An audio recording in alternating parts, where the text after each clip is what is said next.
الحمد لله رب العالمين والصلاة والسلام على أشرف الأنبياء وسيد المرسلين نبينا محمد وعلى آله وصحبه أجمعين ومن تبعهم بإحسان إلى يوم الدين.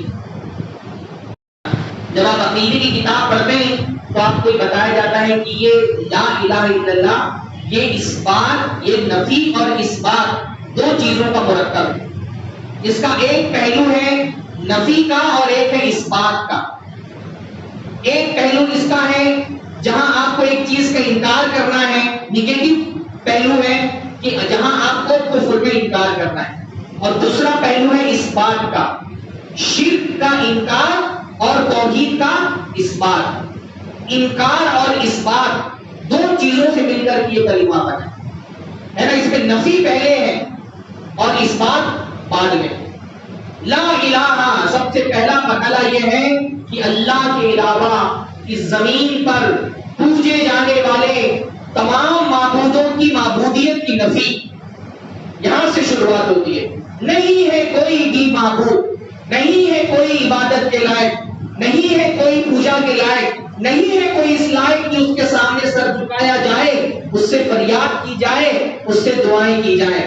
سب سے پہلے دنیا میں پوجے جانے والے ہر معبود باطل کی نفی، پھر اس کے بعد اثبات ہے. پہلے انکار کرنا ہے، پھر دوسری چیز تسلیم کرنا ہے.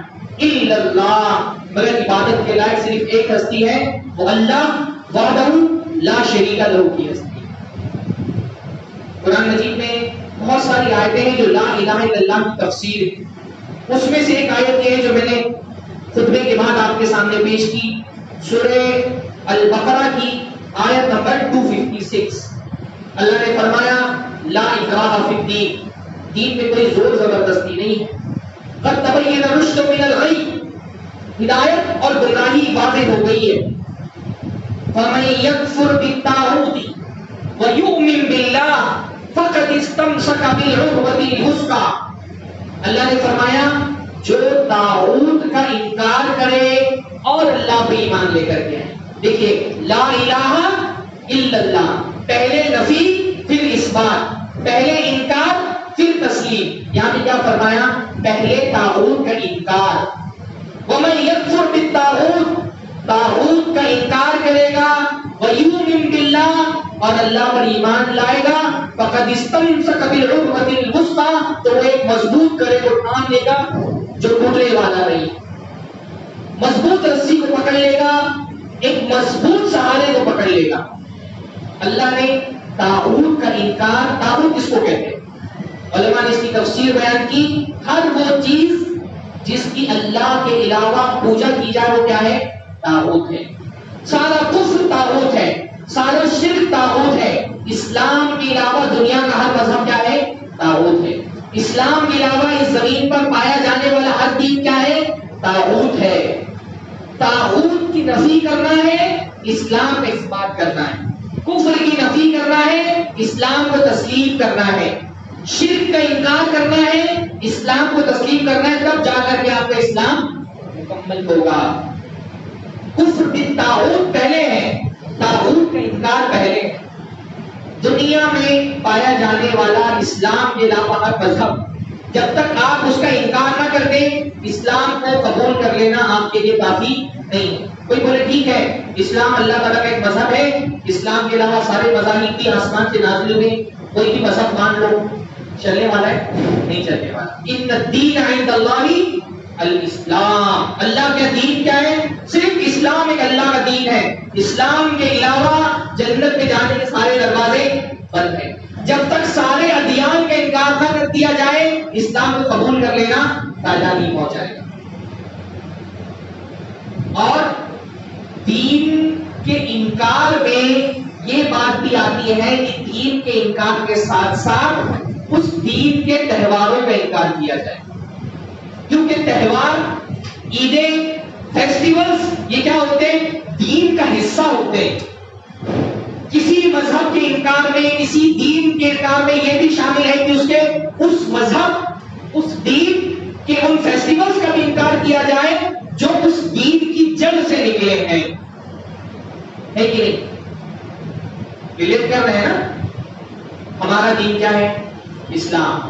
الحمدللہ. اسلام کس چیز کا نام ہے؟ کیا اسلام محض عقیدے کا نام ہے؟ نہیں. اسلام عقیدہ بھی ہے. کیا اسلام محض عقیدے اور عبادت کا نام ہے؟ نہیں. اسلام میں عقیدہ بھی ہے، عبادتیں بھی ہیں، اسلام میں معاملات بھی ہیں. ایک دوسرے کے ساتھ سلوک کیسے کرنا ہے. اسلام کا اپنا ایک سیاسی نظام ہے، پولیٹیکل سسٹم. اسلام کا اپنا خود کا ایک معاشی نظام ہے، اکانومی کا نظام ہے. اسلام کا اپنا ایک سوشل نظام ہے. آپس میں ایک دوسرے کے ساتھ حقوق کیا ہو. اسلام محض عقیدے کا نام نہیں ہے، اسلام ایک پوری تہذیب کا نام ہے. اسلام ایک سویلائزیشن کا نام ہے. اسلام ایک کلچر کا نام ہے، ایک طرز زندگی کا نام ہے، ایک لائف اسٹائل کا نام ہے. الحمدللہ ہمارے پیارے نبی محمد رسول اللہ صلی اللہ علیہ وسلم ہم کو ایک ایسے دین پر چھوڑ کر کے گئے ہیں کہ اگر وہ دین کامل ہمارے پاس ہو تو زندگی کے کسی مسئلے میں ہم کو کسی اور طرف دیکھنے کی ضرورت باقی نہیں رہ جاتی. نہ عقیدے کے معاملے میں ہم کو کسی کی طرف دیکھنا ہے للچائی ہوئی نظروں سے، نہ عبادتوں کے معاملے میں کسی کو دیکھنا ہے، نہ معاملات کے معاملے میں، نہ سیاست کے معاملے میں، نہ معیشت و تجارت کے معاملے میں، نہ معاشرت کے معاملے میں، نہ تہواروں کے معاملے میں. ہم اس بات کا عقیدہ رکھتے ہیں کہ ہمارا دین جو اللہ کے رسول صلی اللہ علیہ وسلم ہم کو دے کر کے ہمارے لیے کافی ہے. الحمدللہ اللہ نے فرمایا کہ میں ما ترکت شیئا یقربکم الی اللہ تعالی الا وقد امرتکم بہ. میں نے کوئی چیز ایسی نہیں چھوڑی جو تم کو اللہ سے قریب کرنے والی ہو، لیکن میں نے تم کو اس کا حکم دے دیا ہے. وما ترکت شیئا یبعدکم عن اللہ تعالی الا وقد نہیتکم عنہ. اور میں نے کوئی چیز ایسی نہیں چھوڑی ہے جو تم کو اللہ سے دور کرنے والی ہو، لیکن میں نے تم کو اس سے روک دیا. کامل دین ہم کو دے کر کے گئے اور کامل تہذیب، ایک کمپلیٹ لائف اسٹائل. اللہ کے رسول صلی اللہ علیہ وسلم نے جیسے سب کچھ دیا، اللہ کے رسول نے تہوار بھی ہم کو دے. کون سے ہر قوم کی ضرورت ہوتی ہے عیدیں، تہوار. الحمدللہ اللہ کے رسول صلی اللہ علیہ وسلم نے ہم کو 2 تہوار دیے، 2 عیدیں دی ہیں. اللہ کے نبی نے کیا فرمایا؟ لِكُلِّ قَوْمٍ عِيدٌ وَهَذَا عِيدُنَا. ہر قوم کی عید ہوتی ہے، الحمدللہ یہ ہماری عید ہے. تو عید کا تعلق کس سے ہوتا ہے؟ قوموں سے ہوتا ہے، قوموں کے مذہبی نظریات سے ہوتا ہے، ان کے عقیدے سے ہوتا ہے. ہماری عیدیں صرف عید نہیں ہے، ہماری عید ایک رمز ہے، ایک اشارہ ہے، ایک بنیاد ہے توحید کی. ہماری عید میں کیا ہوتا ہے؟ توحید ہوتی ہے. ہماری عید میں کیا ہوتا ہے؟ نماز ہوتی ہے. ہماری عید میں کیا ہوتا ہے؟ تکبیرات ہوتی ہے. اور تکبیرات میں کیا ہے؟ اللہ اکبر، اللہ اکبر، لا الہ الا اللہ. ہماری عیدیں بھی الحمدللہ کون سی ہیں؟ لا الہ الا اللہ والی عیدیں، لا الہ الا اللہ. تہوار، فیسٹیولز وہ مذہب کی بنیاد پر ہوتے ہیں، مذہب کے بیج سے نکلتے ہیں. کسی بھی اسلام قبول کرنے کے لیے کیا ضروری ہے کہ اسلام ایک پیکج کا نام ہے، پورے اس کو پورا آپ کو تسلیم کرنا ہے، پورا قبول کرنا ہے. اور اسلام کے علاوہ جو سارے ادیان ہیں ان کے انکار کرنے کا مطلب کیا ہے؟ اس کو مکمل اس کا انکار کرنا ہے. اور اس کے مکمل انکار کرنے میں کیا آتا ہے؟ اس کے مکمل انکار کرنے میں بھی آتا ہے کہ ان تہواروں کا بھی انکار کیا جائے. وہ تہوار جن کا تعلق اس کفر کے ساتھ ہے، کفر جیسی خبیث چیز ہے، تو اس خبیث چیز سے نکلے ہوئے تہوار بھی ایک مسلمان کے نزدیک کیا ہونے چاہیے؟ خبیث ہونے چاہیے. ان سے دوری بنا کر کے رکھنا ہے. جیسے کفر سے قریب نہیں جانا، ویسے کفر سے نکلنے والے اہل کفر کے تہواروں کے بھی مسلمانوں کو قریب نہیں جانا ہے. الحمدللہ ہمارے دین میں یہی چیزیں ہم کو سکھائی ہیں، اللہ کے نبی صلی اللہ علیہ وسلم نے یہی چیزیں ہم کو سکھائی ہیں. حتی الامکان اس لیے ہمارے دین میں یہ بات رکھی گئی ہے کہ حتی الامکان کافروں سے دین اور دنیا دونوں کے معاملے میں مشابہت نہیں اختیار کرتے. اب دیکھیے اہل کفر کے تہواروں سے بچنے کا ہمارے دین میں تاکید کتنی ہے. عاشورہ کے دن ہم روزہ رکھتے ہیں، اللہ کے نبی صلی اللہ علیہ وسلم بھی روزہ رکھتے تھے. اللہ کے رسول صلی اللہ علیہ وسلم کو جب بتایا گیا کہ حضرت موسیٰ علیہ السلام کو اس دن فتح یابی ملی تھی، فرعون برباد ہوا تھا، اللہ کے رسول نے کہا ہم موسیٰ پر زیادہ حق رکھتے ہیں، موسیٰ کے زیادہ حقدار ہم روزہ رکھیں گے.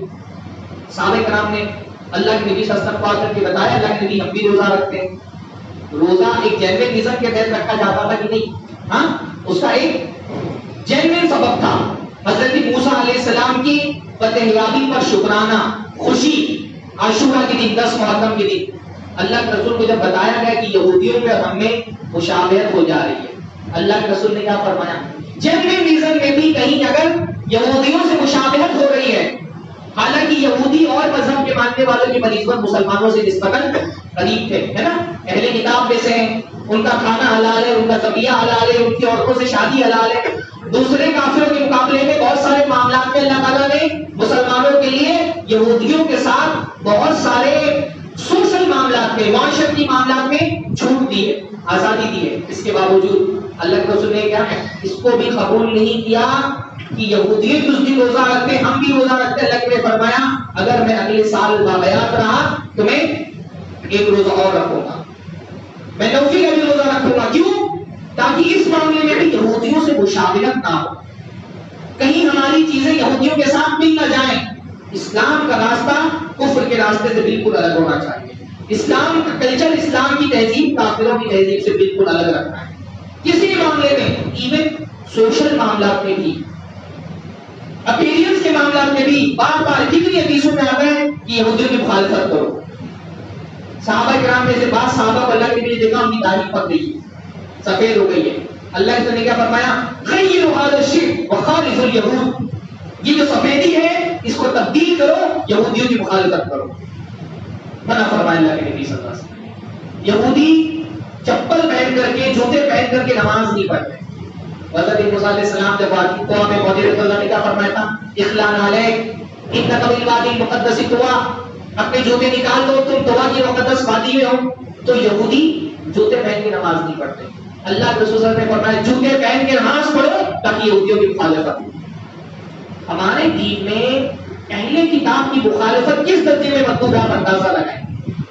قریب حضرت ابن عباس رضی اللہ تعالیٰ عنہ غلام نے، ایک مرتبہ حضرت ابن عباس نے قریب کو بھیجا حضرت ام سلمہ کے پاس کہ جا کر کے ام سلمہ اللہ کے نبی کی بیوی ہے، ان سے معلوم کرو کہ اللہ کے رسول صلی اللہ علیہ وسلم کس دن زیادہ روزہ رکھتے ہیں، سب سے زیادہ روزے کے معاملات سب سے زیادہ کس کو پتا ہوں گے؟ گھر میں جو رہتی ہے، جو کھانا بناتی ہے بیوی، اس سے زیادہ کس کو پتا ہو سکتے ہیں کہ روزہ اللہ کے نبی صلی اللہ علیہ وسلم کتنے رکھتے تھے، کب رکھتے تھے، ہے نا؟ کیونکہ بیوی سے ضرورت بھی ہوتی ہے آدمی جس سے بچتا ہے روزے کی حالت میں۔ تو حضرت ابن عباس نے اپنے غلام کو بھیجا کہ ام سلمہ سے جا کے معلوم کرو اللہ کے رسول صلی اللہ علیہ وسلم کس دن میں زیادہ روزہ رکھتے ہیں۔ تو اللہ کے رسول صلی اللہ علیہ وسلم کے بارے میں جب معلوم کیا گیا تو قریب کہتے ہیں کہ میں نے جب حضرت ام سلمہ سے پوچھا تو ام سلمہ نے بتایا اللہ کے رسول سب سے زیادہ سنیچر اور اتوار کو روزہ رکھتے ہیں۔ کیوں روزہ رکھتے تھے سنیچر اور اتوار کو؟ کیونکہ اللہ کے رسول نے فرمایا کہ یہ دن یہودیوں کے، نصارہ کے عید کے دن ہے۔ ایک عید ہفتہ واری بھی ہوتی ہے نا، ایک عید ہفتے میں ہوتی ہے، ہماری عید کا دن کون سا ہے ہفتے کا؟ جمعہ کا دن ہے نا۔ یہود کا دن کون سا ہے؟ سنیچر، سبت کا دن جس کو وہ کہتے ہیں، اور نصارہ کا دن کون سا ہے؟ اتوار، سنڈے جس کو وہ کہتے ہیں۔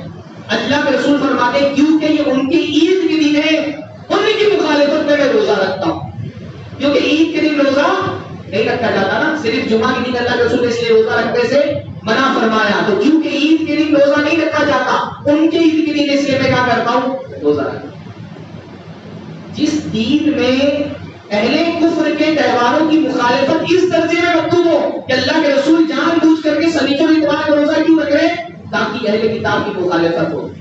کیا اس دین میں ذرہ برابر اس بات کی گنجائش نکل سکتی ہے کہ کافروں کے تہوار اور مسلمان مبارکباد دیں؟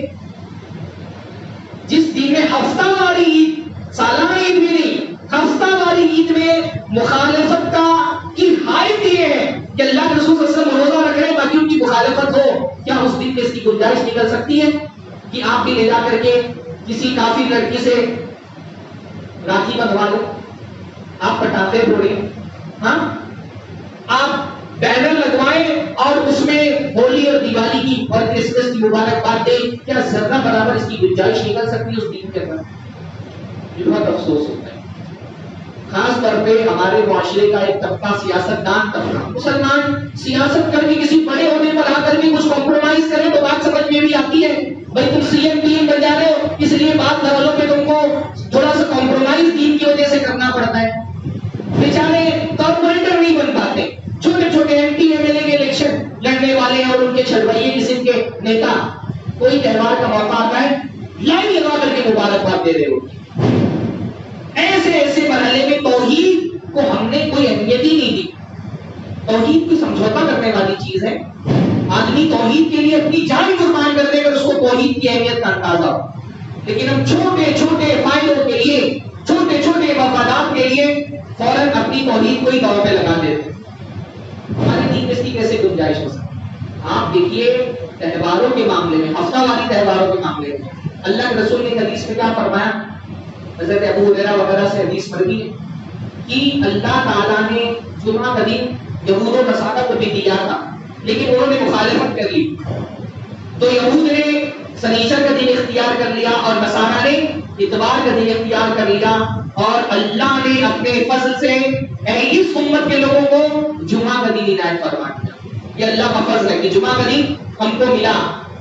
تو ہفتے میں سب سے پہلے کس کا دن آتا ہے؟ سب سے پہلے کس کا دن آتا ہے؟ جمعہ مسلمانوں کا, پھر سنیچر یہودیوں کا, پھر اتوار نصارہ کا. تو اللہ نے بھی فرمایا ہم آئے بعد میں, لیکن ترتیب میں عیدوں میں بھی ہمارا نمبر پہلے ہے. قیامت کے دن جب حساب کتاب ہوگا اس میں بھی سب سے پہلے نمبر کس کا ہوگا؟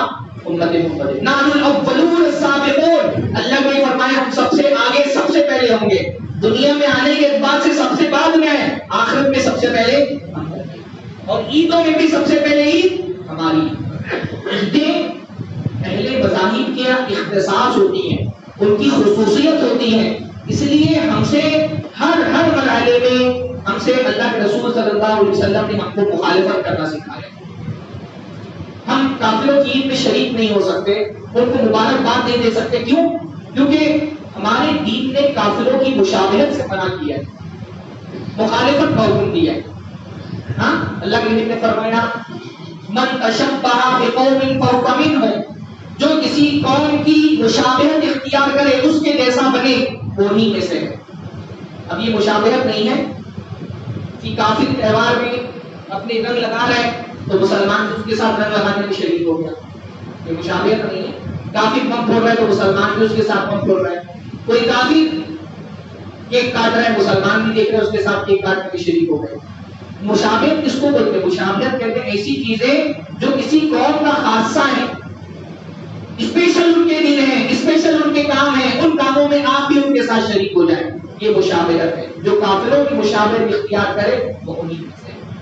ہم تو وہ لوگ ہیں نا کہ ہم صبح شام دعاؤں میں اللہ تعالیٰ سے کہتے ہیں اللہ تعالیٰ ہم کو ان لوگوں کے راستے پہ نہیں چلانا.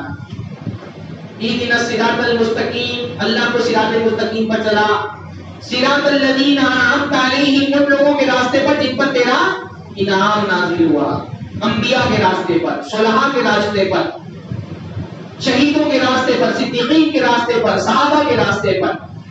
غیر المغضوب علیہم ولا الضالین, اللہ تعالیٰ ان لوگوں کے راستے پہ مت چلانا جس پر تیرا غضب نازل ہوا. اللہ تعالیٰ گمراہ لوگوں کے راستے پہ مت چلانا.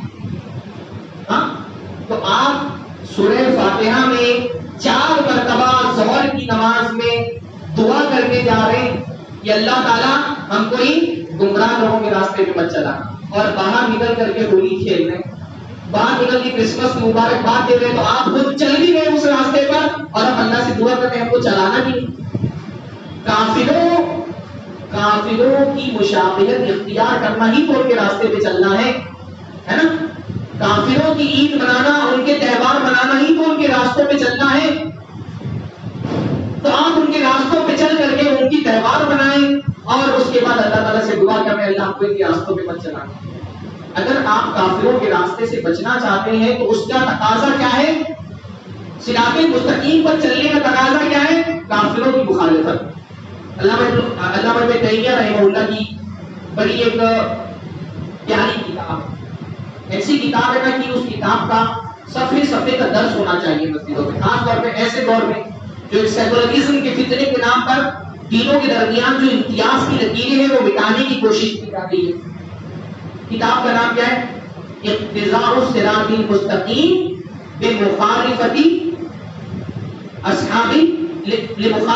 اصحاب الجحیم.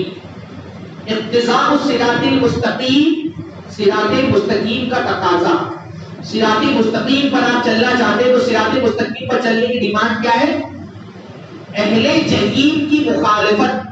اگر صراط مستقیم پر چلنا چاہتے ہیں تو جہنم میں جانے والے جو لوگ ہیں ان کی مخالفت کرنا ہے. یہی صراط المستقیم کی تفسیر ہے جو امام ابن تیمیہ نے اپنی کتاب میں بیان فرما دی. تو ہمارے دین میں آپ ان کے تہوار منانے کو بہت دور کی بات ہے. ان کے تہوار کی جگہوں پر آپ صحیح عبادتیں نہیں کر سکتے. بہت مشہور اللہ کے نبی صلی اللہ علیہ وسلم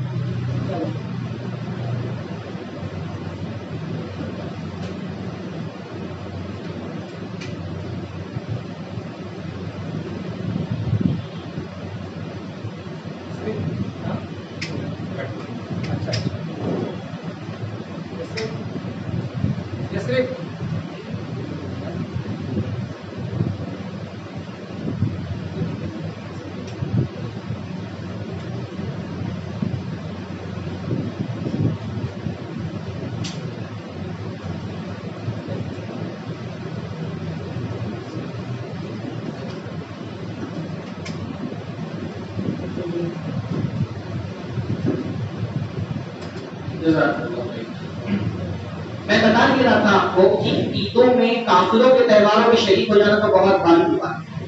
جہاں پر کافر اپنے تہوار مناتے ہیں وہاں پر آپ کو عبادت نہیں کر سکتے. بہت مشہور بات ہے اس مستدرک میں مسند احمد کی ابو داؤد کی بھی ثابت بن ضحاک اس کے راوی کہتے ہیں نظر رجل علی عهد رسول اللہ ان ينحر ابنا بدوانا.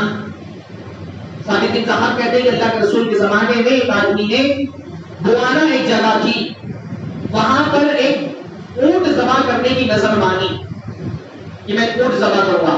نظر عام طور پر نہیں ماننی چاہیے لیکن اگر کوئی مان لے تو اس کو نظر پوری کرنی چاہیے.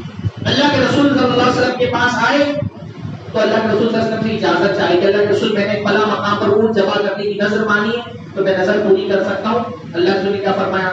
هل كان فيها وصف من اوثان الجاهليه. کیا اس مقام پر زمانے جاہلیت کے بتوں میں سے کوئی بت تھا؟ انہوں نے کہا نہیں کوئی بت نہیں تھا. پھر پوچھا هل كان فيها عيد من اعيادهم. کیا وہاں پر زمانے جاہلیت کے عیدوں میں سے کوئی عید منائی جاتی تھی؟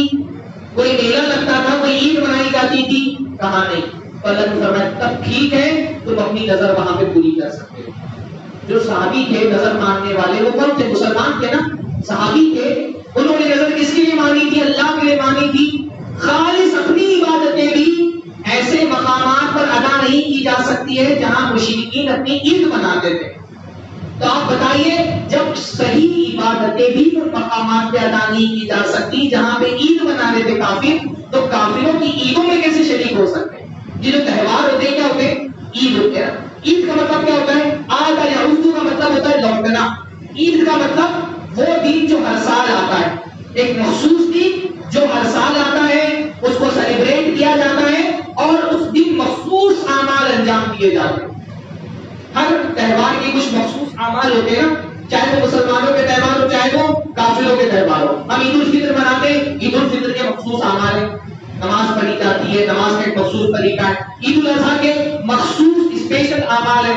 کافر بھی جو تہوار مناتے ہیں, کرسمس مناتے ہیں, تو کرسمس کے مخصوص اعمال ہیں جو ہر سال اس تاریخ کو ادا کیے جاتے ہیں. عید کس کو کہتے ہیں؟ ہر سال آنے والا تہوار جس کو منایا جاتا ہے, سیلیبریٹ کیا جاتا ہے اور اس کے لیے کچھ اسپیشل ایک اعمال ہوتے ہیں جو ادا کیے جاتے ہیں. جن مقامات پر کافی عید مناتے ہیں ان مقامات پر مسلمان کو جب اپنی اخلاص کے ساتھ عبادتیں کرنا منع ہے تو بھلا ان کافروں کی عیدوں میں ہم کیسے شریک ہو سکتے ہیں؟ ہم کو قدم قدم پر اس کی مخالفت کا حکم دیا گیا ہے. اللہ کے رسول تو پہلی وجہ جو ہے یہ ہے کافروں کے تہوار میں شریک نہیں ہو سکتے. کیوں؟ کیونکہ کافروں کے تہوار میں شرکت ان کی مشابہت ہے. ہم کو اللہ تعالیٰ کے عذاب سے ڈرنا چاہیے. حضرت عمر رضی اللہ عنہ فرماتے انہوں نے باقاعدہ ایک حکم نامہ لکھ کر کے مسلم علاقوں میں مسلم قاضیوں کو, مسلمان حکمرانوں کو ایک حکم نامہ لکھ کر کے دیا. فرمایا لا تعلموا رتانۃ العاجب ولا تدخلوا على المشركين في كنائسهم يوم عيدهم فإن السخطة تنزل عليهم. یہ حضرت عمر کا قول ہے. فرمایا اجمیوں کے اسلوب اور لہجے مت سیکھو, یعنی جو عربی لہجہ ہوتا ہے اس میں گفتگو کرو, اجمیوں کے لہجے بھی مت سیکھو. کو، یعنی اجمی یعنی وہ کافر لوگ. اور فرمایا وَلَا تَدْخُلُ عَلَى الْمُشْرِكِينَ فِي كَنَائِسِهِمْ، مشرکین کی کنائس جو ان کی عبادت گاہیں ہوتی ہیں ان میں داخل مت ہو. کب داخل مت ہو؟ یوم عیدہم، ان کے عید کے دنوں. عید کے دنوں میں مشرکین کی عبادت گاہوں میں جانے سے بچو. کیوں؟ فَإِنَّ السُّخْطَةَ تَنزِلُ عَلَيْهِمْ، کیونکہ اللہ کی پھٹکار ان پر نازل ہو گئی ہوتی ہے. جب یہ اپنے تہوار منا رہے ہوتے تو کیا ہوتا ہے؟ اللہ کی پھٹکار ان کے اوپر نازل ہو رہی ہوتی ہے. کہیں ڈرو اس بات سے کہ تم ان کے ساتھ ان کے تہواروں میں شریک ہو جاؤ تو اللہ کی پھٹکار ان کے ساتھ تم پر بھی نازل ہو جائے. یہ حضرت عمر کا قول ہے. تو پہلی وجہ کیا ہے؟ پہلی وجہ جو مشرکوں کے عیدوں اور تہواروں میں شریک ہونے کی، اس سے روکنے کی کیا ہے کہ یہ عیدیں، یہ تہوار، یہ کیا ہے؟ ان میں شریک ہونا کافروں سے مشابہت ہے. دوسری وجہ یہ ہے کہ کسی کی تہوار میں شریک ہونا، تہوار میں اس کو مبارکباد دینا، تہوار میں خوشی کا اظہار کرنا، یہ کیا ہے؟ کفر میں اس کی موافقت کرنا ہے، اس کے کفر سے راضی ہو جانا ہے. امام ابن عثیمین رحمہ اللہ ایک بڑی پیاری بات کہتے ہیں، الرضا بالکفر کفر، کفر سے راضی ہو جانا بھی کیا ہے؟ کفر ہے. بھائی لوگ ہم سے پوچھتے ہیں کہ دیوالی کی مٹھائی کھا سکتے کہ نہیں کھا سکتے. میں ان سے پوچھتا ہوں اگر دیوالی منا سکتے تو دیوالی کی مٹھائی بھی کھا سکتے. اگر کفر کرنا صحیح ہے تو کفر کرتے ہوئے خوش ہونا بھی صحیح ہے، شرک کرنا صحیح ہے تو شرک کرتے ہوئے خوش ہونا بھی صحیح ہے، شرک کی مبارکباد دینا بھی صحیح ہے. اگر آپ ایک مشرک کو اس کے شرک پر مبارکباد دے رہے ہیں، اس کا کیا مطلب ہے؟ یہی نہ کہ آپ اس کے شرک سے راضی ہیں. کیا اس کا کوئی اور مطلب نکل سکتا ہے؟ ایک مشرک کو اس کے شرک پر مبارکباد دینا. ایک عیسائی ہے وہ کرسمس کے دن خوشی منا رہا ہے کہ آج کے دن اللہ تعالیٰ کے بیٹا پیدا ہوا تھا، آپ اس سے کہہ رہے ہیں ہیپی کرسمس. اس کا کیا مطلب ہوتا ہے کہ آپ اس کے اس قول سے راضی ہیں نعوذ باللہ کہ اللہ تعالیٰ کی اولاد تھی. اس کے علاوہ کوئی مطلب نکلتا ہے؟ بھائی کفر کے حوالے سے ہمارا رویہ کیا ہونا چاہیے؟ پہلے اگر اللہ نے طاقت دی ہاتھ سے روکو. من رأى منکم منکرا فلیغیرہ بیدہ، کوئی منکر کام، غلط کام ہوتا ہوا دیکھو تو پہلے اپنے ہاتھ سے روکو. سب سے بڑا منکر کیا ہے؟ دنیا کا سب سے بڑا منکر کام کیا ہے؟ شرک. کوئی گناہ ہوتے دیکھو کیا کرو؟ اپنے ہاتھ سے روکو. تمہارا کام یہ تھا آگے بڑھ کے ہاتھ سے روکتے. چلو اللہ نے طاقت نہیں دی، ہمارا ملک سیکولر ملک ہے، اس ملک میں ہر انسان کو آزادی حاصل ہے، وہ جو ماننا چاہے، جو عقیدہ رکھنا چاہے، جو تہوار منانا چاہے منائے، آپ سے اپیل روک سکتے ہیں. اگلا مرحلہ کیا آتا ہے؟ فَإِن لَمْ يَسْتَطِعْ فَبِلِسَانِهِ، ہاتھ سے نہیں روک سکتا زبان سے روکیں. زبان سے روکیں، جا کر کے سمجھاؤ اللہ کی کوئی اولاد نہیں ہو سکتی، اللہ کے ساتھ شرک نہیں ہو سکتا. کوئی دیوالی منا رہا ہے اس کو سمجھاؤ بتوں کی پوجا غلط ہے، مال و دولت دینے والا اللہ ہے. زبان سے روکیں. چلیے آخری مرحلہ، آپ زبان سے روکنے کی طاقت نہیں رکھتے. آخر میں کیا فرمایا؟ ایمان کا سب سے چھوٹا درجہ کیا ہے؟ دل میں بھلا جانا. فَإِن لَمْ يَسْتَطِعْ فَبِقَلْبِهِ، کم سے کم یہ ہو کہ میں روک تو نہیں پا رہا لیکن مجھے تکلیف ہو رہی ہے. اللہ کے ساتھ شرک ہو تو مسلمان کو تکلیف ہونی چاہیے، لیکن یہ تو آخری درجہ ہے نا کہ اللہ کے ساتھ شرک ہو رہا ہے، میں روک نہیں سکتا، پر میرا دل کی طرف رہا ہے، میرے جذبات میں طوفان آ رہا ہے کہ اللہ کے ساتھ شرک ہو رہا ہے. اللہ کے بندے اللہ کو چھوڑ کے دوسروں کے سامنے سر جھکا رہے ہیں. جس کا دل شرک کو دیکھ کر کے تڑپے گا وہ جا کر کے مبارکباد دے گا، وہ جا کر کے مٹھائیاں کھائے گا، وہ جا کر کے ٹیکے لگوائے گا، وہ بڑے بڑے بینر لگا کر کے دیوالی کی شبھ کامنائیں، ہولی کی شبھ کامنائیں، ہیپی کرسمس کی بینر لگائے گا. جب آپ مبارکباد دے رہے ہیں اس کا مطلب ایمان کا جو سب سے کمزور درجہ ہوتا ہے دل میں برا جاننا، وہ بھی نہیں رہ گیا آپ کے طرف، وہ بھی ختم ہو گیا. اس لیے مبارکباد دینے والے اپنی ایمان کی فکر کریں. علماء نے، ابھی انشاءاللہ میں پڑھوں گا وہی باتیں، علماء نے باقاعدہ واضح کیا ہے کہ جو کفر سے راضی ہو کر کے کافروں کے تہواروں پر ان کو مبارکباد دے وہ کافر ہے، کیونکہ وہ کفر کی تعظیم کر رہا ہے. ہم کو کفر کا انکار کرنے کا حکم دیا گیا ہے، وہ کفر کی تعظیم کر رہا ہے. تو الرضا بالکفر کفر، مسلمان کا کام یہ نہیں ہوتا. قرآن مجید کی آیت ہے والذین لا یشهدون الزور وَإِذَا مَرُّوا بِاللَّغْوِ مَرُّوا ہاں یہ رحمان کے بندے کون ہیں جو جھوٹ چیزوں پر جھوٹی چیزوں کے گواہ نہیں بنتے, جھوٹی جگہوں پہ حاضر نہیں ہوتے, جب کوئی لا یعنی کام ہو رہا ہوتا ہے شرافت سے گزر جاتے ہیں. اور باقاعدہ امام مجاہد اور ان کے علاوہ کئی ایک مفسرین سے یہ بات ثابت ہے کہ جو اللہ نے یہ فرمایا لا یشهدون الزور, کہ وہ جھوٹی جگہ پر حاضر نہیں ہوتے, جھوٹی چیزوں کی گواہی نہیں دیتے. الزور سے مراد کافروں کے تہوار ہے کہ رحمان کے بندے کافروں کے تہوار میں حاضریاں نہیں لگاتے, حاضر بھی نہیں ہوتے, اس کی گواہی بھی نہیں دیتے. ہمارے یہاں تو صورتحال یہ کہ لوگ مبارکبادیاں دیتے, ہمارے یہاں تو صورتحال یہ ہے کہ لوگ باقاعدہ شرکت کر کے سیلیبریٹ کر رہے ہیں ان تہواروں کو.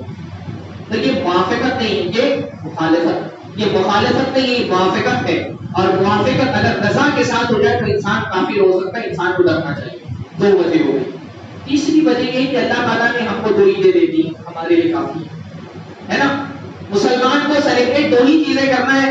اللہ کے نبی صلی اللہ علیہ وسلم جب مدینہ میں آئے تو مدینہ کے لوگ اللہ کے نبی کے آنے سے پہلے دو دن عید کے مناتے تھے, اور یہ جو ان کی عید تھی ان کے مذہبی رسومات کا حصہ نہیں تھی. اس لیے صحابی کہتے ہیں كنا نلعب فيها, ہم ان دو عیدوں میں کھیل کود کرتے تھے بس. کل چول طرح کی دو عیدیں تھیں, لیکن جب اللہ کے نبی صلی اللہ علیہ وسلم آئے وہ دو عیدیں ختم کر دی گئی. اللہ کے نبی صلی اللہ علیہ وسلم نے فرمایا قد ابدلکم اللہ بہما خیرا منہما, تمہاری دو عیدیں ختم کر دی اللہ نے, اب تم کو اس سے بہتر دو عیدیں دے دی ہیں, یوم الفطر و یوم الاضحیٰ. عید الفطر اور عید الاضحیٰ کافی ہمارے لیے.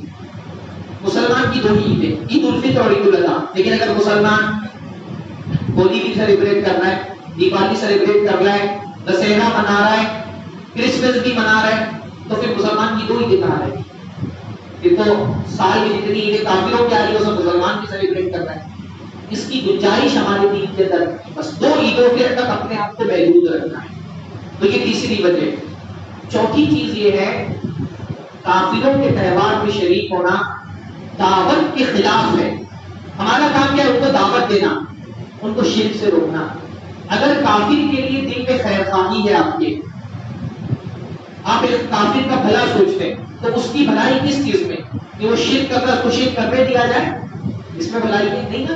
ایک مسلمان کا کام یہ کہ اگر کافر شرک کر رہا ہے, اگر اسی کفر و شرک پر اس کی موت ہو گئی تو کہاں جائے گا؟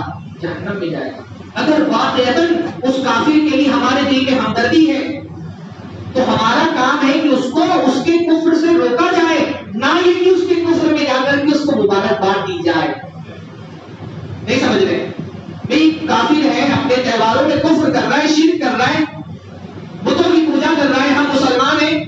اگر ہم اس کافر سے خیر خواہی رکھتے ہیں, بھائی مان لیجیے کوئی کافر ہے ٹرین کی پٹری پہ لیٹا ہوا ہے, کوئی انسان ہے ٹرین کی پٹری پہ لیٹا ہوا, ٹرین آ رہی ہے. اب ہمارا کام کیا ہے؟ ہمارا کام یہ کہ اس کو جا کے سمجھائیں, اس کو بتائیں کہ یہ تمہاری زندگی کا خاتمہ یہاں سے ہو جائے گا, اس کو بچائیں اس کی موت سے.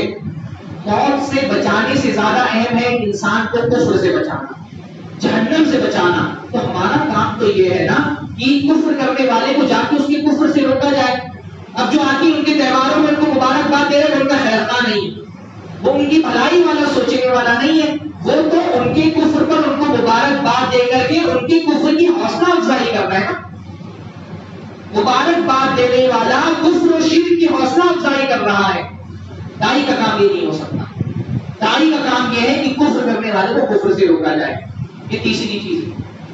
چوتھی چیز یہ ہے کہ پانچویں چیز یہ ہے کہ اہل کفر سے محبت, اہل کفر سے محبت ہمارے دین نے ہم کو روکا ہے. اس سے ٹھیک ہے, ایک ہوتا ہے کفار کے ساتھ اس میں سلوک. اللہ تعالیٰ نے فرمایا لا ينهاكم الله عن الذين لم يقاتلوكم في الدين ولم يخرجوكم من دياركم, کہ اللہ تعالیٰ کو اس سے تو نہیں روکتا کہ وہ کافر جو تم سے لڑائی نہیں کر رہے, تمہارے ساتھ اچھا سلوک کر رہے ہیں, ان کے ساتھ اچھا سلوک کرو.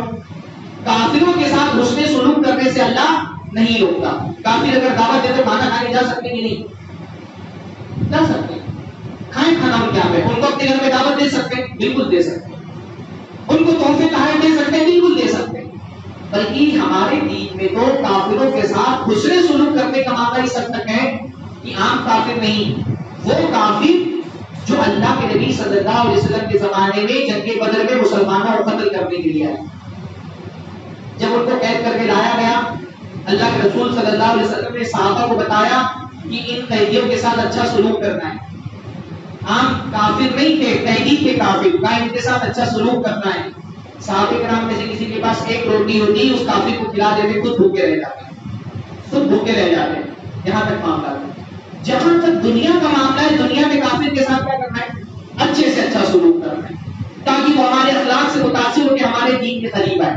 لیکن جہاں دین کا معاملہ آ جائے، جہاں پر دین کا معاملہ وہاں پر کیا ہے؟ قل یا ایھا الکافرون لا اعبد ما تعبدون ولا انتم عابدون ما اعبد ولا انا عابد ما عبدتم ولا انتم عابدون ما اعبد لکم دینکم ولی دین. آپ دیکھیں جہاں پہ یہ اپروچ ہوتا ہے نا کہ ٹھیک ہے ہم بھی تمہاری عید منا لیں گے، تم ہماری دیوالی بنا لو، ہم تمہاری مسجد میں آ جائیں گے، تم ہماری مندر میں آ جاؤ، جہاں پر یہ اپروچ ہوتا ہے، ایسا لہجہ قرآن مجید میں آپ کو اور کہیں نہیں ملے گا. وہاں بہت کلیئر انداز میں واضح کرتے ہیں. قرآن مجید میں اور کہیں ایسا لہجہ آپ کو نہیں ملے گا. قل یا ایھا الکافرون، کہہ دیجئے اے کافرو. ایسا لہجہ آپ کو کہاں ملے گا؟ اور ایک بار نہیں، دو بار دہرایا گیا. لا اعبد ما تعبدون ولا انتم عابدون ما اعبد ولا انا عابد ما عبدتم ولا انتم عابدون ما اعبد لکم دینکم ولی دین. نہ میں اس کی پوجا کر سکتا ہوں جس کی تم پوجا کرتے ہو، نہ تم اس کی پوجا کر سکتے ہو جس کی میں کر رہا ہوں. ایک بار بولنے میں کافی ہو جاتا، ڈبل بار دہرایا گیا. اور بڑا ایک بلاغت کا نقطہ ہے، لا اعبدو، لا اعبدو فعل لایا گیا، پہلے جملہ فعلیہ کے ذریعے سے انکار کیا گیا. دوسری مرتبہ ولا انا عابد، انا عابد جملہ اسمیہ، ہر طرح سے گنجائش بند کر دی گئی. جملہ فعلیہ کے ذریعے سے بھی انکار، جملہ اسمیہ کے ذریعے سے بھی انکار. ڈبل بار دہرا کر کے واضح کر دیا گیا جہاں دین کا معاملہ ہو وہاں ہمارا دین الگ ہے، تمہارا دین الگ ہے. دنیا کا معاملہ کافر کے ہاتھ تجارت کرنا ہے، شریعت اجازت دیتی ہے. اللہ کے رسول صلی اللہ علیہ وسلم کی وفات کی حالت میں نہیں، اللہ کے رسول کی ذکا یہودی کے دل میں رکھی ہوئی. تجارت کرنا ہے، کاروبار کرنا ہے، دنیاوی خوشیوں میں شریک ہونا ہے، دنیاوی غم میں شریک ہونا ہے. کوئی کافر بیمار ہو گیا، عیادت کرنے پہلے پہنچیے. کوئی کافر اس کی موت ہو گئی، گھر میں تعزیت کرنے پہلے پہنچ جائیے. جہاں دنیا کا معاملہ ہے اس میں سلوک میں کمی نہیں ہونی چاہیے. لیکن جہاں دین کا معاملہ آ جائے تمہارا دین الگ، ہمارا دین الگ. نہ ہم تم کو یہ کہتے ہیں کہ ہمارے دین کی بعض چیزوں کو مان لو. بھائی عید الاضحیٰ کے وقت آپ کو پتا ہوتا ہے کوئی مشرک ہے، کافر ہے، نان ویجیٹیرین ہے، کیا آپ اس کے گھر پہ گوشت بھجواتے؟ آپ یہ نہیں بولتے نا کہ رواداری ہے، ٹالرنس ہونا چاہیے، ٹالرنس کی وجہ سے تم بھی ہمارا گوشت کھا لو، ہم ہمارا گوشت نہیں کھاتے. کیوں نہیں؟ جہاں دین کا معاملہ ہے وہ اپنے دین کو الگ رکھتے ہیں. اور ہمارے یہاں مسلمان، ہر مسلمان دیوالی کے وقت کوئی نہ کوئی کوشش میں لگا رہتے کہ کسی طرح سے اس کے لیے مٹھائیاں حلال کر دی جائے. ہم الگ الگ حوالے لا کر کے ٹالرنس ہونا چاہیے، لیکن ٹالرنس رواداری کہاں پر؟ دنیا کے معاملہ پر. دین میں ہمارا دین تمہارے دین سے الگ ہے. میرے رب کے ساتھ تم شرک کرو، اس کی خوشی میں مٹھائیاں بانٹو. اگر توحید کی ذرہ برابر بھی نعمت کا احساس دل کے اندر ہے تو کیا اللہ کے ساتھ ہونے والے شرک پر بانٹے جانے والی مٹھائی مسلمان کو ہضم ہو سکتی ہے؟ کھانے والا، اس کو قبول کرنے والا، اس کا مطلب اس کو شرک کی قباحت، شرک کی گناوٹ پر کا احساس نہیں. تو ایک کافر کو کافر کفر دنیا کا سب سے بڑا جرم ہے، شرک دنیا کا سب سے بڑا جرم ہے. شرک کرنے والے کے ساتھ اہل ایمان کی دلی محبت نہیں ہو سکتی. مسلمان آپس میں دوسرے کے دوست. 4-5 چیزیں ہو گئی. چھٹی چیز یہ ہے کہ کافر کے تہواروں میں شریک ہونا، اہل کفر کے تہواروں میں شریک ہونا، ان کی طاقت کو بڑھاوا دینا ہے، ان کی قوت کو بڑھاوا دینا ہے، ان کے اجتماع کو بڑھاوا دینا ہے. ہمارا دین یہ کہتا ہے اپنی طاقت کو بڑھاوا دو، اپنی قوت کو بڑھاوا دو، اپنے تہواروں میں شریک ہو. تہوار ایک طرح کا شکتی پردرشن بھی ہو گیا، ایک طرح کا شاعر ہو گیا. اس لیے ہم کو ہمارے تہواروں میں کیا کہا گیا ہے؟ اپنے شاعر کا اظہار کرو، ظاہر کرو لوگوں کے سامنے. عید کی نمازیں ہم کہاں پڑھتے ہیں؟ خاص طور پہ عید کی نماز پڑھنے کے لیے کہاں حکم دیا گیا ہے؟ مسجدوں میں عید کی نماز بحالت مجبوری اجازت ہے، لیکن عید کی نماز پڑھنے کی اصل جگہ کیا ہے؟ میدان، باہر جا کر کے. اور نمازیں، ظہر کی نماز، عصر کی نماز الگ الگ مسجدیں ہیں، لوگ اپنی اپنی مسجدوں میں پڑھ لیں. کچھ مساجدیں سوق ہوتی ہیں، مسجد وہاں بنا کے پڑھ لیں جہاں جمعہ بھی نہیں ہوتی ہے. پر عید کی نماز پڑھنا ہوتا ہے تو کیا ہوتا ہے؟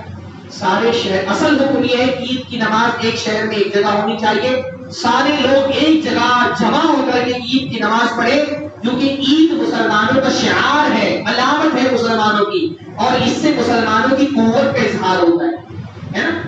یہ علماء نے مجبوری میں اجازت دی ہے کہ عام موقعوں پر، اب شہر بہت بڑے ہو گئے، کوئی جگہ ایسی نہیں ہے جہاں سارے شہر کے لوگ ایک ساتھ جمع ہو کے نماز پڑھ سکیں، تو اجازت دے دی گئی کہ ایک شہر میں ایک سے زیادہ عید کی یا جمعہ کی نمازیں پڑھی جا سکتی ہیں. اصل حکم کیا ہے؟ ایک شہر میں ایک ہی جمعہ کی نماز ہونی چاہیے، ایک ہی عید کی نماز ہونی چاہیے. اس لیے فقہا کی کتابوں میں آپ دیکھیں گے جب بڑے بڑے شہر قائم ہونے لگے، لمبی بحثیں ہوئی کہ کیا ایک شہر میں 2 جمعہ کی نمازیں ہو سکتی ہیں کہ نہیں.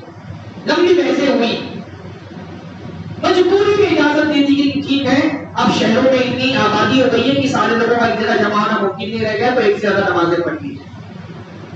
تہوار کیا ہوتے؟ اپنی قوت کا اظہار ہوتے، ہماری طاقت، ہماری قوت. عید الاضحیٰ میں اسی لیے اصل بکرے قربان کرنے کی سنت کہاں ادا کرتے تھے صحابہ؟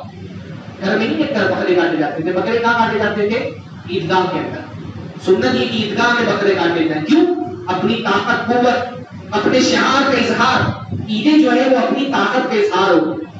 جب آپ کافروں کی عیدوں میں شریک ہوتے تو گویا کہ آپ ان کی طاقت کو بڑھا رہے ہیں، ان کی شان و شوکت کو بڑھا رہے ہیں. آج دنیا میں عیسائی تہذیب کا غلبہ ہے، اس لیے آپ دیکھیں ہمارے علاقوں میں جہاں گنتی کے بھی عیسائی نہیں پائے جاتے، مسلمان وہاں بھی کرسمس مناتا ہوتے ہیں. یہ ان کی قوت ہے، یہ ان کا غلبہ ہے. کسی کی مشابہت کون اختیار کرتا ہے؟ کمزور طاقتور کی مشابہت اختیار کرتا ہے، طاقتور کمزور کی مشابہت اختیار نہیں کرتا. کہ اسلام کمزور ہے؟ الاسلام یعلو ولا یعلی علیہ، اسلام بلند ہوتا ہے، اسلام پر کوئی دوسری تہذیب بلند نہیں ہو سکتی. آپ جب دوسروں کی مشابہت اختیار کر رہے ہوتے ہیں تو اس کا مطلب اسلام کمزور ہے، دوسرے طاقتور ہے. بھئی کاپی کس کو کیا جاتا ہے؟ کمزور. چھوٹا بڑے کو کاپی کرتا ہے نا، کہ بڑے چھوٹے کو کاپی کرتے ہیں. ہمارے یہاں کس کا فیشن چلتا ہے؟ سیلیبریٹیز کو بڑا مانا جاتا ہے تو کوئی سیلیبریٹی مونچھ بڑی رکھتا ہے تو لوگ مونچھ بڑی کر لیتے ہیں، کوئی داڑھی بڑھاتے ہیں تو لوگ داڑھی بڑھا لیتے ہیں. جو طاقتور قومیں ہوتی ہیں لوگ ان کو فالو کرتے ہیں. آپ بتائیے ہمارے ہی ملکوں میں ہجری سن کی شروعات ہوتی ہے، کہیں کوئی کلچر، میں نہیں کہتا ہجری سن کی شروعات میں اس کو منانا چاہیے، ہمارے دین میں ہجری سن کی شروعات میں منانے کا کوئی تصور نہیں ہے. لیکن آپ دیکھیں کیا ایسا ہوتا ہے کہ جیسے نیو ایئر کے موقع پر ہر مسلمان بھی دوسرے مسلمان کو ٹیکسٹ میسج میں بھیج رہا ہوتا ہے، ہاں ہیپی نیو ایئر. کیا ایسا ہوتا ہے کہ جب ہجری سن کی شروعات ہو رہی ہوتی ہے تو عیسائی دنیا میں بھی سب ہیپی نیو ایئر کے میسج بھیج رہے ہوتے ہیں؟ وہ ہم کو کاپی نہیں کرتے، ہم ان کو کاپی کر رہے ہیں. ہم ان کو کاپی کر کے کیا پیغام دے رہے ہیں؟ تم طاقتور ہو، ہم کمزور ہیں. کسی قوم کے تہواروں میں شریک ہونا اس کی طاقت کو بڑھانا ہے، اپنی طاقت کو کم کرنا ہے. اس لیے بھی کافروں کے تہوار میں شریک نہیں ہو سکتے. ساتواں یہ ہے کہ دنوں کو مقدس کرنے کا حق کس کو ہے؟ اللہ کو ہے نا. کچھ دن دوسرے دنوں سے مقدس ہوتے ہیں، فضیلت والے ہوتے ہیں. جیسے سارے مہینے اللہ کے مہینے، سب سے افضل مہینہ کون سا ہے بتائیے؟ رمضان کا مہینہ ہے، اس میں تو کوئی شک ہی نہیں. ہفتے کے سارے دن اللہ کے دن ہے، سب سے افضل دن کون سا ہے؟ جمعہ کا دن. ساری راتیں اللہ کی ہیں، سب سے افضل رات کون سی ہے؟ لیلۃ القدر. سارے دن اللہ کے، سب سے افضل دن سال کے سارے دنوں میں سب سے افضل دن کون سا ہے؟ ہاں کون سا ہے؟ نہیں، سال کے دنوں میں سب سے افضل دن تو عشرہ ہے نا، عرفہ کا دن. عرفہ کا دن جو 9 ذی الحجہ کا دن ہے، سارے دن میں سب سے افضل ہے. بعض علماء نے کہا یوم النحر 10واں دن.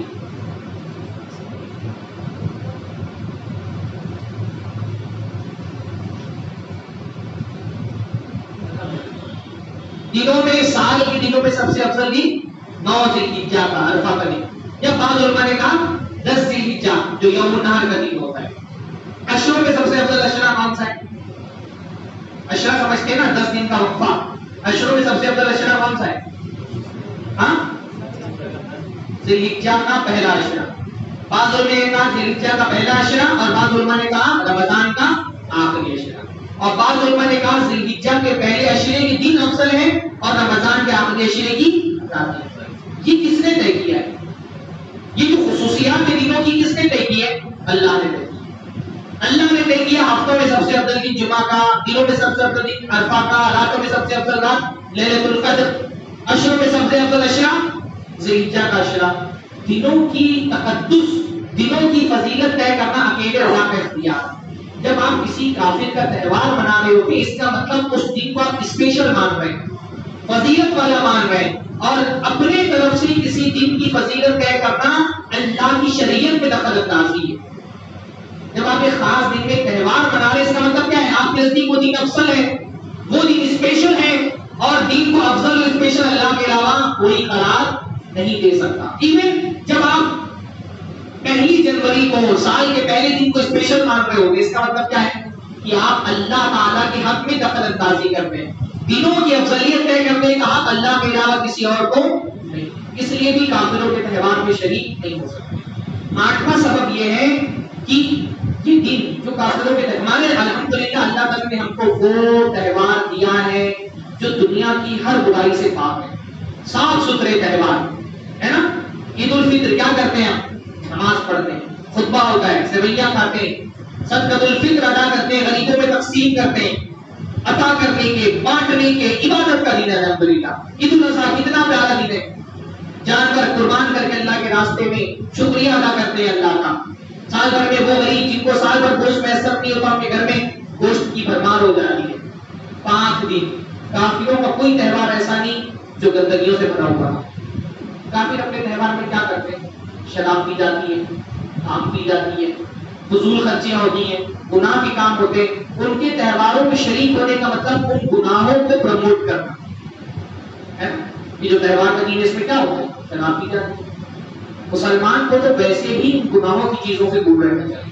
کچھ نہ ہو تو کم از کم فضول خرچی ہوتی کہ نہیں ہوتی؟ فضول خرچی نا، پٹاخوں میں، بعض تہواروں کے اندر پٹاخوں میں کروڑوں اربوں روپے جلا دیے جاتے ہیں. یہ کیا ہے؟ فضول خرچی ہے نا. تو مسلمانوں کو ان تہواروں سے اس لیے بھی دور رہنا چاہیے. ان تہواروں میں کوئی خیر نہیں ہے سوائے شر کے، صرف اور صرف شر ہے، از اول تاخیر شر ہے اس کے اندر. ان تہواروں میں شریک ہونے کا مطلب اس شر کو پروموٹ کرنا، اس برائی کو پروموٹ کرنا. اس لیے بھی مسلمانوں کو ان تہواروں سے دور رہنا چاہیے. اور آخری بات یہ ہے ان تہواروں سے بچنے کے لیے کہ مسلمانوں کا ان تہواروں میں شریک ہونا اصل میں اپنے دین کو چھوڑنے کا آغاز ہے. آج میرے خطبے میں بھی یہ بات آپ لوگوں کے سامنے رکھی کہ اگر مسلمان کافر کو بطور کلچر کفر کو تسلیم کر لے تو پھر بہت وقت نہیں لگے گا کہ بطور دین بھی اس کو تسلیم کر لے گا. ایسا کلچر اس کو اگر مان لیا، بطور کلچر اس کو مان لیا تو کلچرل آدمی ہندو ہو گیا، پھر اس کے بعد بہت وقت نہیں گزرے گا کہ اس مذہب کو بھی تسلیم کر لے گا. اس لیے آپ دیکھتے ہیں کہ جو لوگ ایسا کلچر پہلے مان لیتے ہیں پھر وہ آہستہ آہستہ مورتی پوجا بھی شروع کر دیتے ہیں. آپ ہندوستان میں ہی جو سیلیبریٹیز ہیں جو پہلے ایز اے کلچر ہی صرف ہندو تھے، آپ دیکھیں وہ مورتی پوجا میں بھی ان کو کوئی فرق نہیں پڑتا. وہ مورتی پوجا بھی کرتے ہیں، وہ بت لا کر کے اپنے گھروں کے اندر رکھ لیتے ہیں، مندر بنا دیتے ہیں اپنے گھر میں، کوئی فرق نہیں پڑتا ہے. تو یہ ارتداد کی تمہید ہے.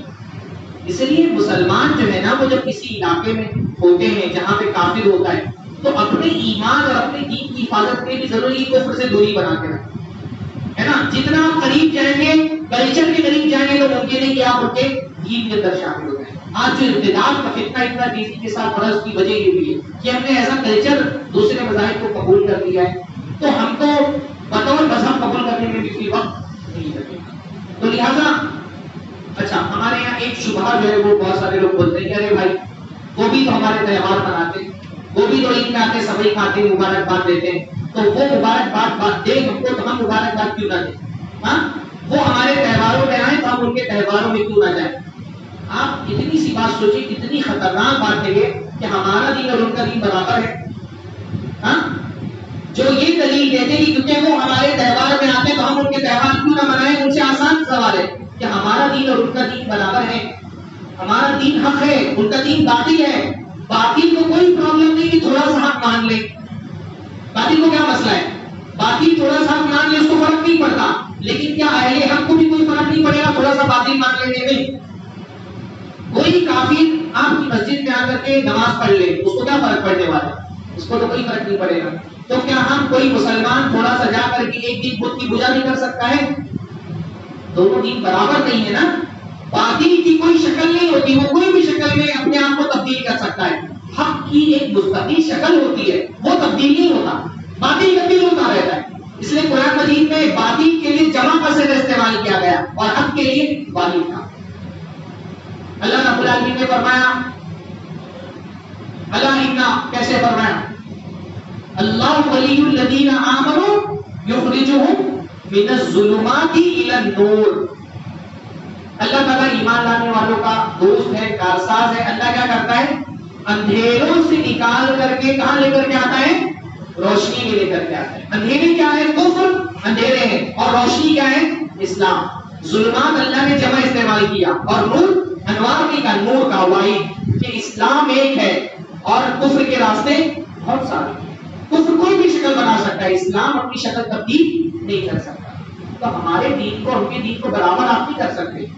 ہم ان سے نہیں کہتے کہ آپ آ کر کے ہماری عید بناؤ، ہماری بقرعید میں آ کے گوشت کھاؤ. دین کے راستے الگ الگ ہیں. ہمارے دین کو ان کے دین کو برابر نہیں کیا جا سکتا. اس لیے آپ دیکھیں، میں یہ بات کہہ رہا تھا، آخری باتیں کچھ کر کے میں بات ختم کروں گا. علماء نے متفقہ طور پہ بہت سارے میرے پاس فتاوے، اتنا وقت نہیں کہ ساری باتیں آپ لوگوں کے سامنے رکھوں. علماء نے متفقہ طور پہ یہ بات کہی ہے کہ مسلمان کے لیے کسی کافر کے تہوار پر اس کو مبارکباد دینا جائز نہیں. علماء نے مبارکباد کس کو کہتے ہیں؟ علماء نے لکھا تہنیت. تہنیت کا مطلب ہوتا ہے مبارکباد. مبارکباد کا مطلب اللہ تعالیٰ تم کو برکت دے، تمہارے کام میں برکت ہو.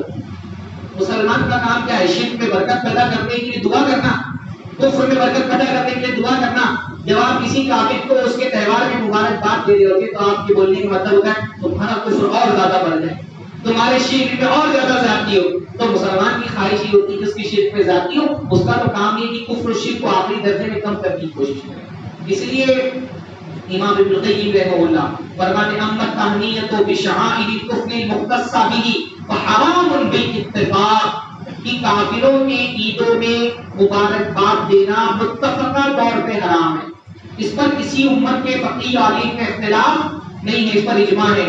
مثل یہنیہم بأعیادہم وصومہم، جیسے کہ ان کی عیدوں میں ان کو مبارکباد دینا، ان کی روزوں میں ان کو مبارکباد دینا. فیقول عید مبارک علیک اور تہنّا بہذا العید، جیسے کوئی کہ تمہارے لیے مبارکباد ہے، میں تم کو مبارکبادی پیش کرتا ہوں. فہذا، تو یہ مبارکباد دینے والا، ان سلیم قائلہ من الکفر، اگر اس کا بولنے والا کفر سے بچ بھی جائے کہ چلو مانو کہ کافر نہیں ہوا، فہو من المحرمات، تو یہ حرام کاموں میں سے ہے. وہو بمنزلۃ یہنیہ بسجودہ للصلیب، اور کسی کافر کو مبارکباد دینے کا مطلب صلیب کو سجدہ کرنے پر اس کو مبارکباد دینا ہے. بل ذالک آثر اسما عند اللہ واشد مقتا، اللہ تعالیٰ کے نزدیک اس کا گناہ اور اس کی ناراضگی اس سے زیادہ ہے جو آدمی کسی کو شراب پینے پر یا کسی کو قتل کرنے پر یا زنا کرنے پر مبارکباد دے. اس سے زیادہ بڑا خطرناک جرم ہے کسی کو اس کے کافر کو اس کی عید میں مبارکباد دی جائے. بلکہ بعض حنفی علماء وہ ابو حفص الکبیر بہت مشہور حنفی فقیہ ہیں، وہ کہتے ہیں لو ان رجلا عبد اللہ 50 سنہ، کوئی آدمی اگر 50 سال تک اللہ کی عبادت کرتے رہے، ثم جاء نیروز، اس کے بعد مجوسیوں کا تہوار ہوتا تھا نوروز، نیروز جس کو کہا جاتا ہے، پھر نیروز کے دن آئے وعہد الی بعض المشرکین بیضۃ، اور کسی مشرک کو انڈا تحفے میں دے دے، نوروز کے دن انڈا تحفے میں دے دے، اس دن نوروز کے دن اس دن کی تعظیم کرتے ہوئے فقط کفر وحبط عملہ، اس نے کفر کیا اور اس کے سارے اعمال ضائع. 50 سال عبادت کیا اور انڈا ایک کافر کو اس کے تہوار میں تعظیم کرنے میں تحفے میں دے دیا. یہ حنفی عالم میں بہت بڑے ابو حفص الکبیر کو کہتے ہیں یہ آدمی کافر ہو گئے، اس کے سارے اعمال ضائع. ایک نہیں کئی علماء کے مسلسل کرتے ہیں. شافعی علماء کے امام دمینی ہیں، وہ کہتے ہیں یعذر من وافق الکفر فی اعیادہم، کہ جو آدمی کافروں کی عیدوں کے دن تہواروں کے دن ان کی موافقت کرے اس کو مسلمان حاکم کی ذمہ داری کی سزا دے، اس کو سزا دے گا اس کو کہ تم نے کیوں کافروں کی عید منائی. مسلسل ایسے فتاوے ہماری کتابوں میں الحمدللہ موجود ہیں، خاص طور پہ وہ کتابیں جو احکام اہل الذمہ، جو مسلمان علاقوں میں کافر آ کر کے ذمہ بستے تھے ان کے احکام سے متعلق لکھی گئی ہیں، ان پہ مسلسل آپ کو اس طرح کی وضاحت دے کے لکھی کہ مسلمانوں کے لیے حلال نہیں ہے کہ وہ کافروں کے تہوار میں شریک۔ اللہ تعالیٰ ہم سب کو اپنی ایمان کی عبادت کرنے کی توفیق نصیب فرمائے۔ تو جتنی باتیں میں نے آپ کو بتائی خلاصے کے طور پہ میں آخر میں پیش کر دیتا ہوں۔ پہلا، مشابہت سے بچنا۔ مسلمان کافروں کے تہوار میں کیوں شریک نہیں ہو سکتا ہے؟ کیونکہ کافروں کے تہواروں کی شرکت ان کی مشابہت ہے، اور اللہ کے رسول نے فرمایا جو کافروں کی مشابہت کرے وہ انہی میں سے۔ دوسرا، یہ کفر کی موافقت ہے نا، کافروں سے موافقت ہے، اس کے کفر میں شریک ہونا، اس کے تہواروں میں شریک ہونا، اس کے کفر سے راضی ہو جانا ہے۔ تیسرا، ہمارے پاس اللہ تعالیٰ نے 2 عیدیں دی ہیں، وہ ہمارے لیے کافی ہیں۔ سارے لوگوں کی عید منائیں، اس کا مطلب 2 عیدیں ہمارے لیے کافی ہم نہیں سمجھتے۔ چوتھا، دعوت کے خلاف ہے، دعوت کے خلاف ہے، دعوت کو جو منہج ہونا چاہیے کہ ہم کافر سے کفر سے روکیں، نہ ہی کہ اس کو کفر کی طرف بلائیں۔ پانچواں، یہ اہل کفر سے محبت ہے۔ کیا ہے؟ پانچواں، یہ اہل کفر سے محبت ہے۔ اہل کفر سے محبت کا مطلب کہ ان سے تہواروں میں شریک ہونا، ان سے تعظیم ہے، ان کی محبت ہے، اور اللہ تعالیٰ نے اہل کفر کی محبت سے روکا ہے۔ چھٹا، یہ ان کی تہذیب کو طاقت دینا ہے، ان کو بڑھاوا دینا ہے۔ ساتواں، یہ دلوں کا تقدیس ہے، حق صرف اللہ کو حاصل ہے، اور ہم جب کسی تہوار کو مناتے گویا کہ ہم اپنی طرف سے کسی خاص دن کو اسپیشل مان رہے ہیں۔ آٹھواں، فضول خرچی اور گناہ ہوتی کافروں کے تہواروں میں، تو ہم کو ان سے دور رہنے میں ہی ہمارے لیے عافیت ہے، ورنہ گویا کہ گناہوں کو پروموٹ کرنے والے۔ اور نوواں، یہ ارتداد کے اسباب میں سے ایک بہت بڑا سبب یہ ہے کہ ہم ان کے تہواروں میں شریک ہوں، ان سے جتنا قریب جائیں گے اتنا ہمارے ایمان کو خطرہ لگے گا، اور اتنا ہی اس بات میں امکان ہے کہ کہیں ہم اپنے ایمان سے ہاتھ دھونا دیں۔ اتنی باتوں پہ اپنی بات میں ختم کرتا ہوں۔ کوئی سوال اگر موضوع سے متعلق ہو تو کر دیں۔ آپ کی کافی اچھا